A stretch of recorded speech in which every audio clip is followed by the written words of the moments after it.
What's up, my G's, and welcome back to another episode review of the Dragon Quest Dino Daiboken, aka The Adventures of Dai anime. And today we're diving into episode 9, A Single Shard of Courage.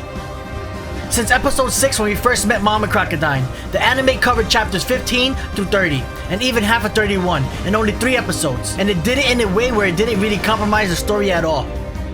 If you want to check out the manga, check out my reviews and coverage on the first 50 chapters. If you are interested in learning about the Dragon Quest games and don't really have the time to play them, check out my reviews on the first 6 games. I'll leave the links in the description down below. If you are new to this channel and enjoyed this video, please consider subscribing to my channel and hitting that thumbs up button. Hit that notification bell so you get notified and don't miss when I drop a new video. And don't forget to let me know what your favorite part of this week's episode was in the comment section down below. All of your support really helps me grow this channel and will allow me to continue bringing you new and entertaining content, and I really appreciate it. And with all that said and done, let's jump right in.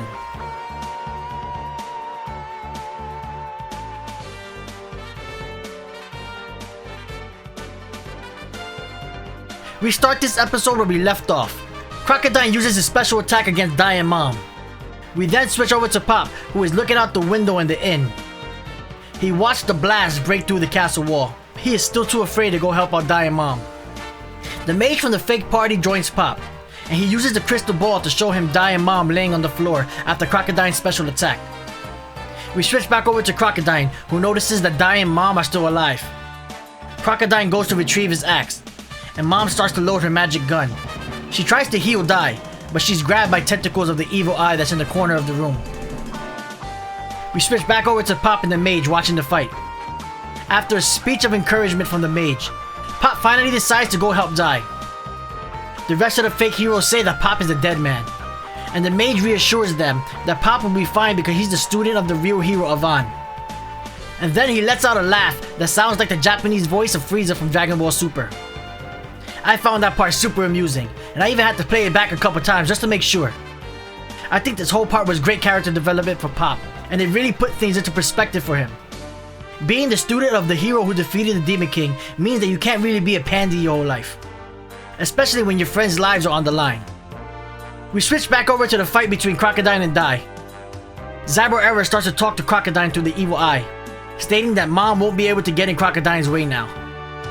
Crocodile now has his axe, and he's ready to kill Dai, who is still laying on the floor because of Crocodile's previous attack. And just as Crocodile is about to cut Dai, Pop arrives on the scene. But after hearing Crocodile scream at him, Pop's body tenses up. But eventually he snaps out of it. Pop insults Crocodile a couple of times and convinces him to fight him one-on-one so that he wouldn't have to worry about fighting Brass.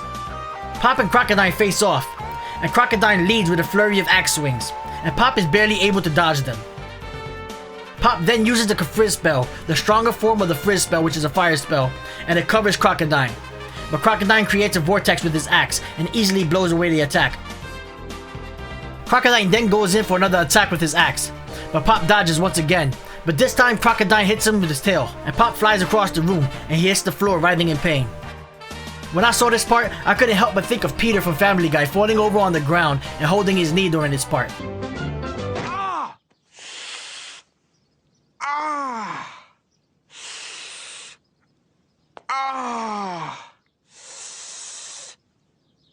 The way Pop was squirming in pain quickly reminded me of Peter, and I don't know if that's just the evil part of my brain enjoying the pain of Pop, or just the way he looked.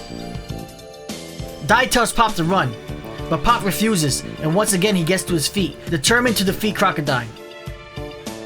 He realizes that he needs to at least bring the fight to a stalemate like Avan, but he suddenly gets an idea. He attacks Crocodile with his magic staff, and it breaks on the armor of Crocodile. Crocodile then grabs him by the neck and chokeslams him onto the ground, and then he steps on his back. Pop flicks over a couple pieces of the broken staff towards Brass, and then he uses a magic barrier spell, the same spell that Avan used on the island, but this time just enough to cover Brass, and he releases Brass from the control of the Demon King. Crocodile is angry at what just happened, and even tries to break the barrier, but it doesn't work. Pop put all of his faith into Dai and explains his feelings to Crocodile, and Crocodile thinks to himself how different they are. Here's Pop sacrificing his well-being for his friends and not abandoning them no matter what, while Crocodile resorted to dirty tricks just to gain the upper hand. He wonders if victory is worth it, at the cost of his pride. This is some good character development for Crocodile, and for Pop. You can clearly see that he doesn't agree with how this fight went down. He just wants to win so bad. You can already start to come up with ideas on how things can play out in the future. After hearing Pop's words, Gome-chan flies over to Dai and he starts to cry, trying to wake him up. And his tears start to fall onto Dai. And Dai starts to glow blue. At the same time, Crocodile is about to cut Pop with his axe.